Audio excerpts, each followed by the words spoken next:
Hello all. Today we are going to have an audio listening of the text, Levels of Commitment. Now, talking about levels of commitment, it is a text written by Dalai Lama. Dalai Lama is a Tibetan Buddhist monk. He is a spiritual leader. He has been famous for many spiritual voices from Tibet, particularly Buddhism, and he has played a contribution role in Buddhist philosophy. And particularly in the text Levels of Commitment, he talks about humanity, creativity and responsibility. Now let's talk about levels of commitment. The text, here it goes. Through developing an attitude of responsibility toward others, we can begin to create the kinder, more compassionate world we all dream of. The reader may or may not agree with my advocacy of universal responsibility. If it is not correct that, given the broadly interdependent nature of reality, our habitual distinction between self and other is in some sense of exaggeration, and if on the basis of this I am right in suggesting that our aim should be to extend our compassion towards all others, we cannot avoid the conclusion that compassion, which entails ethical conduct, belongs at the heart of all our actions, both individual and social. Saying this, I trust it is clear that I am not calling on anyone to re-announce their present way of life and adopt a new rule or way of thinking.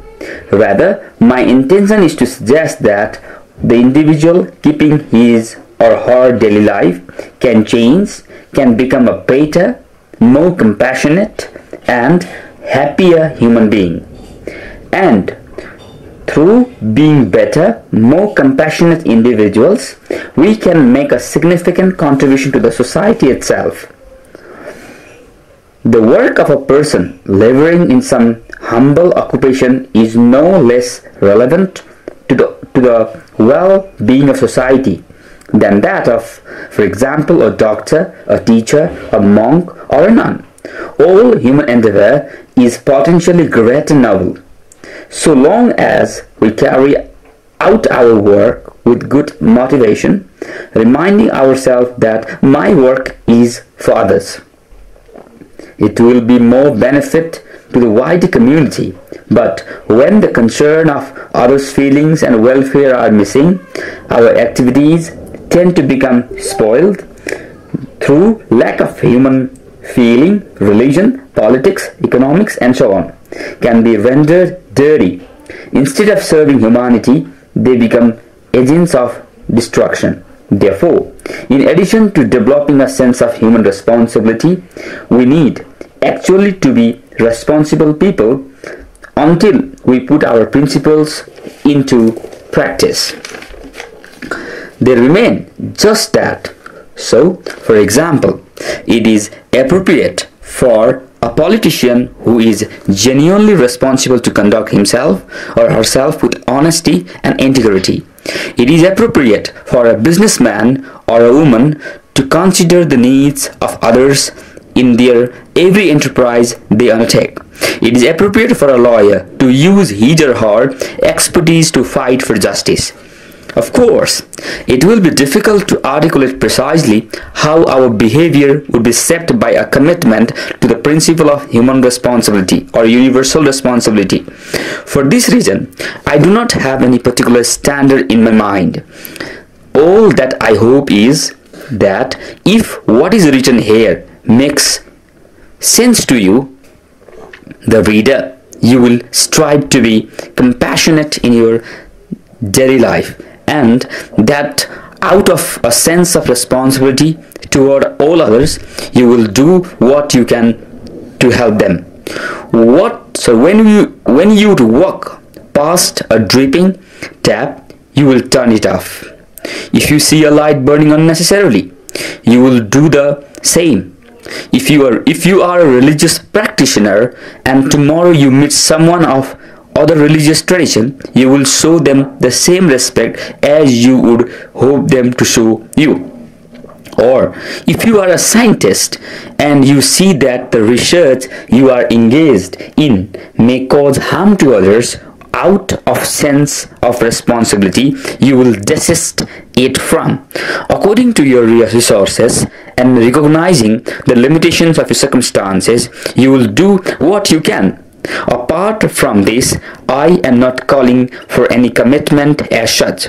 And if some days our actions are more compassionate than on others, well, it is normal. Likewise, if what I say does not seem helpful, then no matter. The important thing is that whatever we do for others, whatever sacrifices we make, it should be voluntary and rise from understanding the benefit of such actions. But let us to be clear on this. Recently, I was told that the number of billionaires in America had increased from 17 just a few years ago to several hundred today. Yet, at the same time, the poor remain poor, and in some cases are becoming poorer. This I consider to be completely immoral. This is also a potential source of problems. While millions do not have the basic necessities of life, adequate food, shelter, education and medical facilities, the inequality of wealth distribution is a scandal. If it were the case that everyone had a sufficiency for their needs and more, than perhaps a luxurious lifestyle would be tenable. If that was what the individual really wanted, it would be difficult to argue that they need refrain from exercising their right to live as they see fit. Yet, things are not like that. In this one world of ours, there are areas where poor throw surplus food away, while others close by, our fellow humans, innocent children among them, are reduced to starving among rubbish, and many strive. Thus, although I cannot say that the life of luxury led by the rich is wrong of itself, assuming they are using their own money and have not acquired it dishonestly, I do say that it is unworthy that it is spoiling. Moreover, it strikes me that the lifestyles of rich are often absurdly and pointlessly complicated. One friend of mine who stayed with an extremely wealthy family told me that every time they went swimming, they were handed a bathing robe to wear. This would be changed for a fresh one each time they used the pool, even if they did so many times in one day. Extraordinary, ridiculous. Even I do not see how living like the adds anything to comfort. As human beings, we have only one stomach. There is a limit to the amount we can eat. Similarly, we have only 8 fingers, 2 thumbs, so we cannot wear 100 rings. Whatever argument there may be concerning choice, the extra we have is of purpose in the moment we are actually wearing a ring. The rest lie useless in the boxes. In my opinion, the appropriate use of wealth, as I said recently to the members of one very prosperous Indian family, is found in philanthropic giving. In this case, I suggested, since they asked, that spending their money on education would be the best thing they could do. The future of the world is in our children's hands. Therefore, if we wish to bring about more compassionate and therefore fairer society, it is essential that we educate our children to be responsible, caring human beings. When a person is born rich and acquires wealth by some other means, they have a tremendous opportunity to benefit others. What a waste when that opportunity is squandered in a self-indulgence. I feel strongly that luxurious living is inappropriate, so much that I must admit that whenever I stay in a comfortable hotel, see others eating and drinking expensively, while outside there are people who do not even have anywhere to spend that night, I feel greatly disturbed. It reinforces my feeling that I am no different from either the rich or the poor.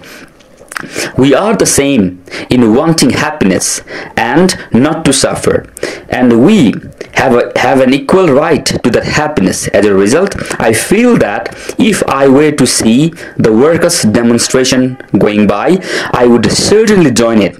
And yet, of course, the person who is saying these things in one of the enjoying the comforts of hotel. Indeed, I must go further.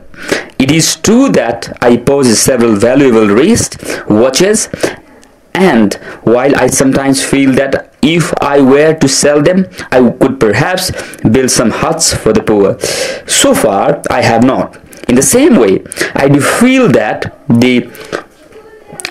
if I were to observe a strictly vegetarian diet, not only because I would be setting a better example, but I would be also helping to save innocent animals' lives. Again, so far I have not, and therefore must admit a disparity between my principles and my practice in certain areas. At the same time, I do not believe everyone can and should be like Mahatma Gandhi or lead the life of poor peasant. So dedication is wonderful and greatly to be admired, but what's worse is as much as we can without going extremes. So this is the text by Dalai Lama in the Ancient Wisdom and Modern World. Thank you.